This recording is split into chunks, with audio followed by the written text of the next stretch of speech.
दौरे पर रहेंगे सीएम। दमोह में 482 करोड़ के विकास कार्यों की सौगात देंगे। इसके साथ ही सीएम किसान कल्याण योजना के कार्यक्रम में भी शामिल होंगे। सीएम बीजेपी कार्यालय में कार्यकर्ताओं से भी मुलाकात करेंगे।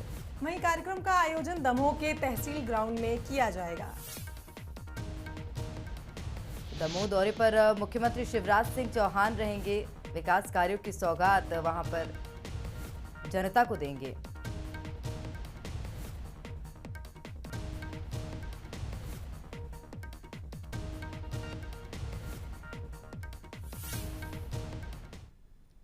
कांग्रेस में हिंदू महासभा यानी नाथूराम गोडसे की पूजा करने वाले संगठन से आए एक नेता को लेकर दूसरे दिन भी बयानबाजी जारी रही।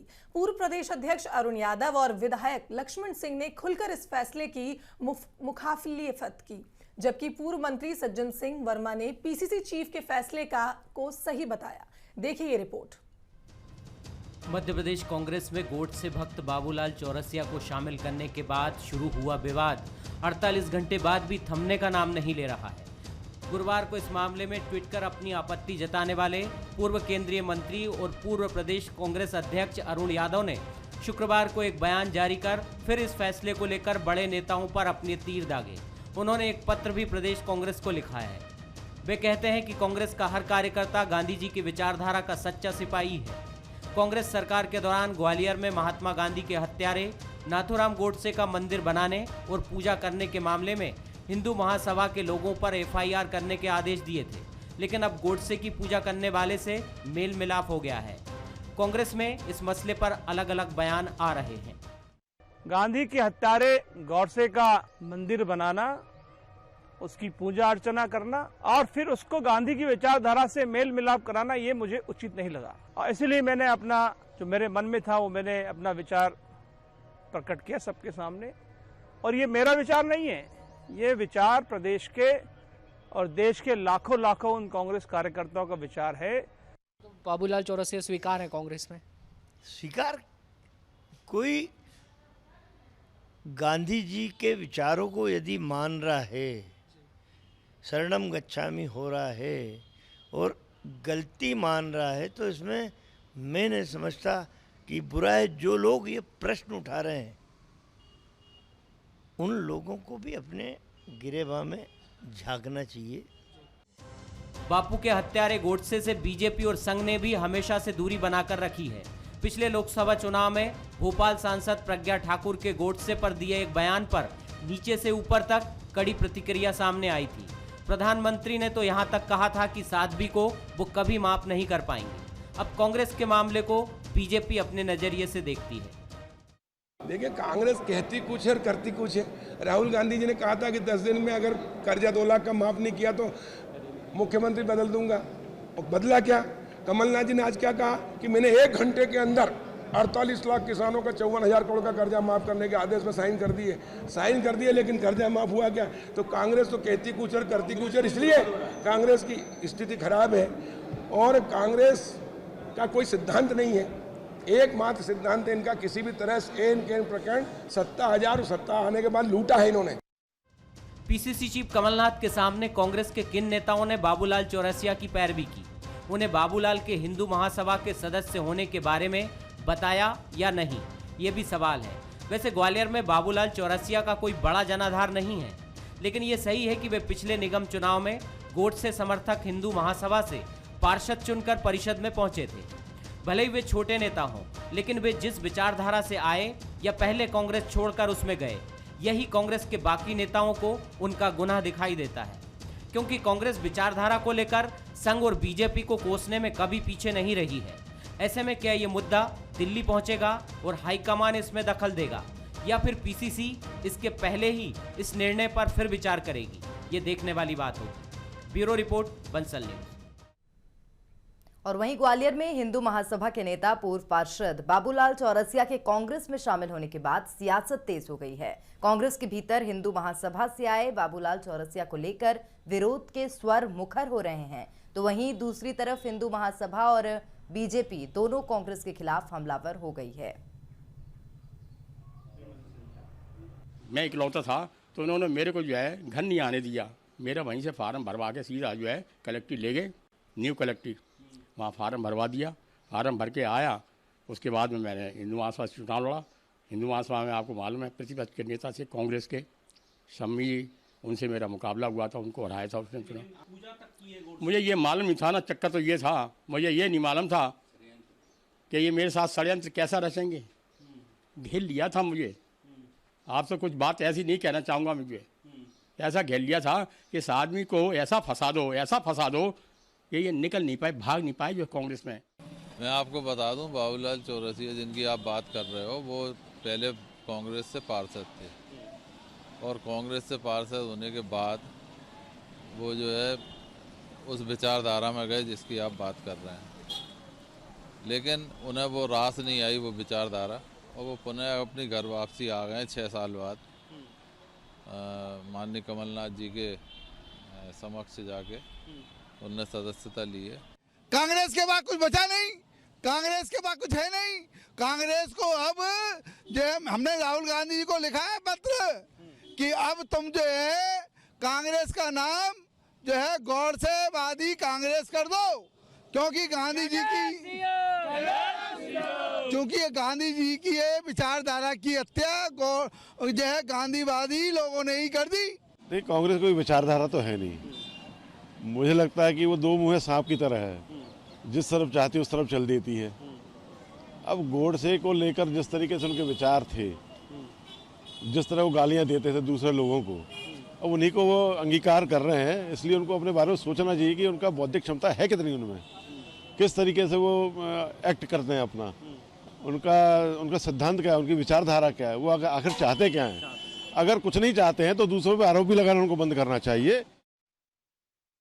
वहीं वेब सीरीज और ओटीटी प्लेटफॉर्म पर परोसे जा रहे कंटेंट को लेकर मध्य प्रदेश की विधानसभा ने अशासकीय संकल्प पारित किया है और अब इस संकल्प को केंद्र सरकार को मंजूरी के लिए भेजा गया है। अशासकीय संकल्प के जो अहम बिंदु हैं उसमें केंद्र सरकार से अपील की गई है कि वेब सीरीज का कंटेंट आपत्तिजनक होने पर वेब सीरीज के निर्माता और निर्देशक के खिलाफ मामला दर्ज करने का अधिकार प्रदेश सरकार को दिया जाए। बीजेपी के विधायक यशपाल सिंह सिसोदिया ने अशासकीय संकल्प पेश किया था, जिसमें ये भी कहा गया कि सेंसर या फिर किसी और बोर्ड से पास हुए बगैर वेब सीरीज का प्रसारण किया जा रहा है। इस संकल्प पर चर्चा के दौरान प्रदेश के गृह मंत्री नरोत्तम मिश्रा ने कहा कि वेब सीरीज के जरिए केवल हिंदू धर्म को निशाना बनाया जा रहा है। दूसरे धर्मों पर ऐसे हमले होते ये कब के बंद हो चुके होते। इंटरनेट मीडिया पर केवल हिंदू धर्म के खिलाफ बोला जाता है, बाकी धर्मों को लेकर आपत्तिजनक टिप्पणी नहीं की जाती है। Narottam Mishra a suitable boy web series का उदाहरण देते हुए कहा उन्होंने कि शूटिंग के दौरान लोग जूते चप्पल पहनकर मंदिरों में आ जा रहे हैं। ऐसे लोगों को मध्य प्रदेश में शूटिंग करने की इजाजत नहीं दी जाएगी।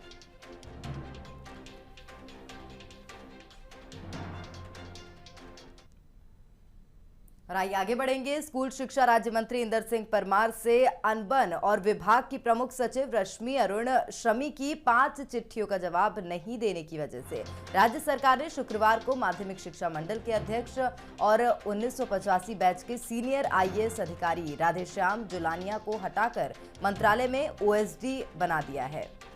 साथ ही OSD के पद को राजस्व मंडल अध्यक्ष के समकक्ष घोषित किया गया है।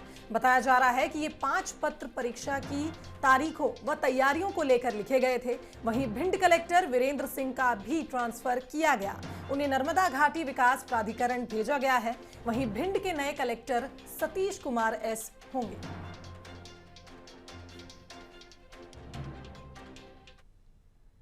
वहीं मध्य प्रदेश में अब मिलावटखोरों को आजीवन कारावास की सजा दी जाएगी। शिवराज कैबिनेट की बैठक में ये प्रस्ताव पास हो गया है। इसके साथ ही सहकारिता विभाग के अध्यादेश को भी कैबिनेट ने मंजूरी दे दी है। तो इसके बाद विधायक, सांसद और अब सहकारिता संस्थाओं में नियुक्त हो सकेंगे। कैबिनेट ने शराब की दुकानों की नीलामी का समय बढ़ा दिया है। तो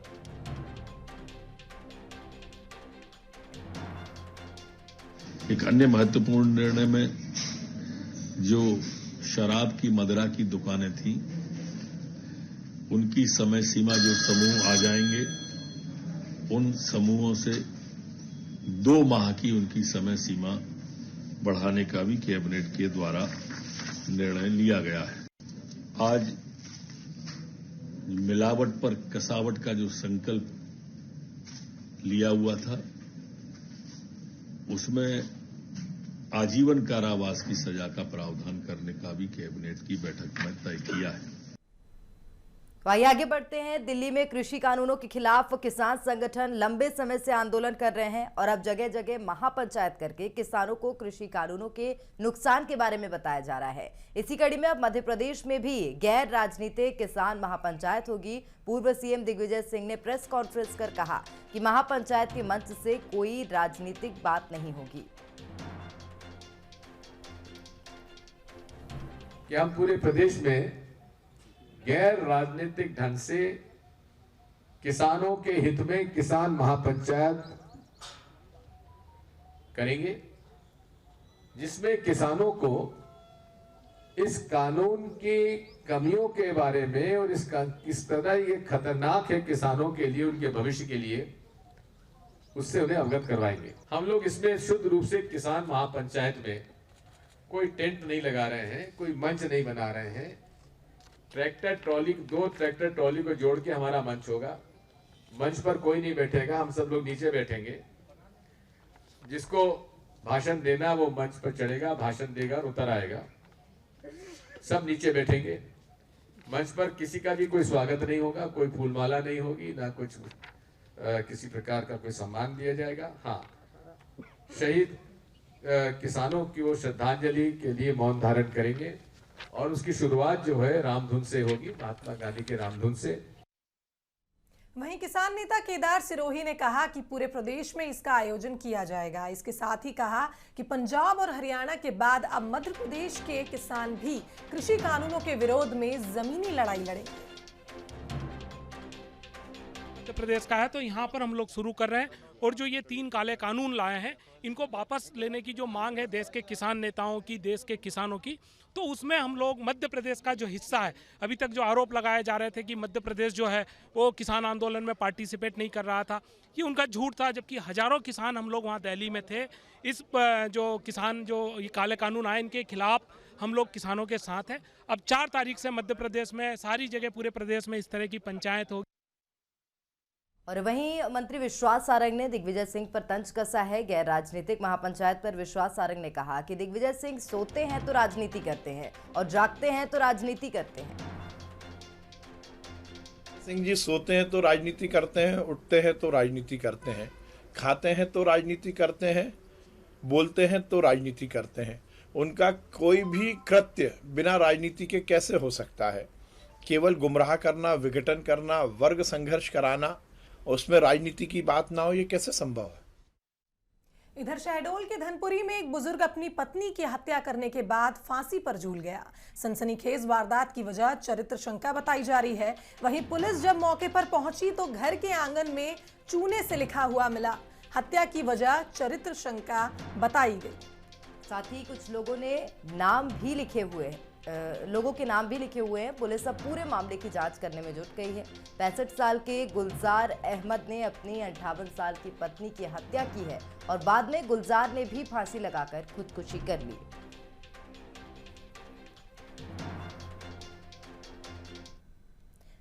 और आइए अब इंदौर की ओर रुख करते हैं। 2 पक्षों में हुए विवाद को लेकर पथराव भी हुआ है। दूसरे पक्ष के घर पर पथराव किया गया। पथराव का वीडियो सोशल मीडिया में वायरल हुआ है।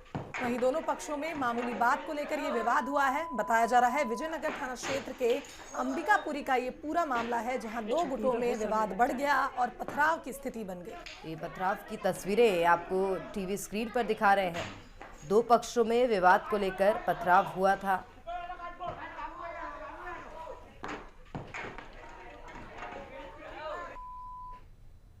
वहीं खबर गुना से है, जहां बंसल न्यूज की खबर का असर हुआ है। आरोन जनपद सीईओ प्रमोद कुमार सस्पेंड कर दिए गए हैं। 25,000 का लालच देने के मामले में उन पर यह कार्रवाई की गई, जिसके बाद प्रमोद कुमार को सस्पेंड कर दिया गया है।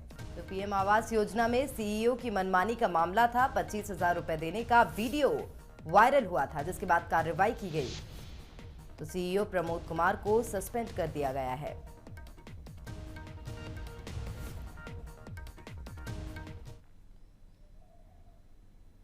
और आगे बढ़ेंगे। देश में अब तक हाशिए पर रहे थर्ड जेंडर से स्किल डेवलपमेंट के लिए सरकार योजनाएं तो चला ही रही है, वहीं कई ऐसी संस्थाएं भी हैं जो इनके कौशल का विकास कर इन्हें रोजगार के लायक बनाने में मदद करती हैं।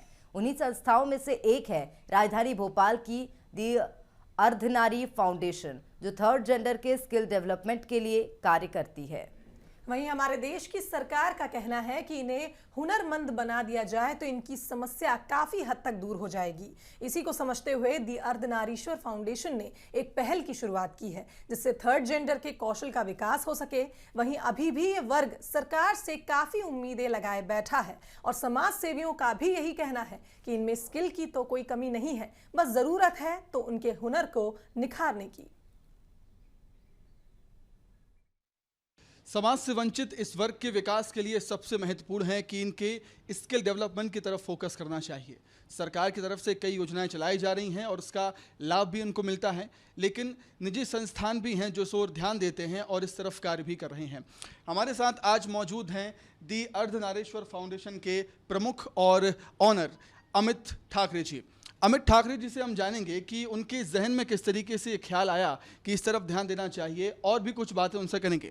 अमित जी, सबसे पहले आप हमें बताइए कि आपके जहन में ख्याल कैसे आया कि इस एनजीओ को आपको शुरू करना चाहिए और उनका विकास हो इससे? द अर्धनारीश्वर फाउंडेशन की शुरुआत जब मैंने करी, जब हम एक निजी चैनल के लिए एक वीडियो बनाया था हमने, द किन्नर फेस्टिवल। किन्नरों के फेस्टिवल के रूप में हमने जब मैं उनके 3 फेस्टिवल होते हैं उसके रूप में मैं उनसे मिला, उनसे मैंने बात करी। जब फिर उनके तरफ से एक किन्नर था जो सपोर्टिव था, और वो बहुत सारे किन्नर सपोर्टिव भी होते हैं और अलग तरह के भी होते हैं, फिर जिनने सपोर्ट किया उनसे मुझे एक पता चला कि मैंने उनसे एक क्वेश्चन पूछा कि आप, जब मैं उनसे 4-5 बार मिला तब मैंने उनसे एक क्वेश्चन पूछा कि आप नौकरी क्यों नहीं करते, तो बोलते हैं कि आपने दी, जब आपने नहीं दी तो हमने नहीं करी। तो फिर मैंने उससे सेकंड क्वेश्चन पूछा कि हम देंगे तो आप करोगे, बोलते कि दे के दिखाओ, दिला के दिखाओ। मतलब कि फिर जब से मैंने ये ठाना, तो जब से फिर मैंने अर्धनारीश्वर फाउंडेशन की शुरुआत करी। बिल्कुल, बहुत अच्छी बात कही आपने कि आपने एक ज़िद पकड़ी और ज़िद को पूरा करने की तरफ आप आगे बढ़ चले और पूरा करने ही वाले हैं। अमित जी, ये भी जानना चाहूँगा आपसे कि आपका जो संस्थान होगा, जो फाउंडेशन होगा, किस तरीके से ट्रेनिंग देगा इनको, और जिससे उनका बौद्धिक विकास भी हो और उनको रोज़गार भी मिल सके? हमने कई लॉजिस्टिक कंपनियों से बात करी है और उनसे भी अच्छा भी रिप्लाई आया है कि वो करना भी चाहते हैं, और अपने जैसे गवर्नमेंट में पॉलिसीज़ बनी है इस चीज़ के लिए, और प्राइवेट सेक्टर में इस चीज़ के लिए पॉलिसी नहीं बनी ट्रांसजेंडर्स के लिए, तो वो एक पॉलिसी भी बना रहे हैं और जॉब भी प्रोवाइड कराएंगे, और जॉब के साथ साथ हम उनका ग्रूमिंग कराते हैं, स्किल डेवलपमेंट करवाते हैं, और जैसा कि एक और भी है, फॉरेन लैंग्वेज भी हम उनको कोशिश करवा रहे हैं कि वो ट्रेनिंग लें उस चीज़ की। बहुत बहुत धन्यवाद अमित जी आपका हमारे साथ बातचीत करने के लिए। तो देखा आपने किस तरीके से अमित जी ने बताया है, उनकी दास्ता बयां की है कि एक किन्नर से उनकी मुलाकात हुई और जॉब के बारे में उनसे बातचीत हुई है, तो उन्होंने एक ज़िद पकड़ी और ज़िद को पूरा करने की कोशिश की और सफल भी होते हुए नजर आए हैं।